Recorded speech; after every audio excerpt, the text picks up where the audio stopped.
байна. Сонин шүү. Хэрлэнгийн хөдөө харалт тоонуудын дотор тулаг хайрхан. Тэгээ нутгийнхаа үед амжаад Чингисийн өргөө гэр гэж ярьж идэг тийм ээ.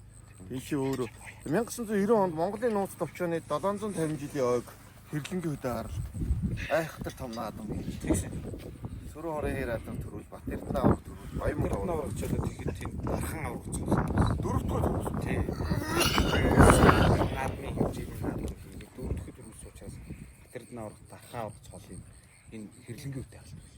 Үндэсний телевизийн нэг юм порталаар авсан нэг юм зураг байдаг тийм үү? Хөлтөө нөлгөж хөлгөө мөлгөж ирсэн. Учиргүй болоо.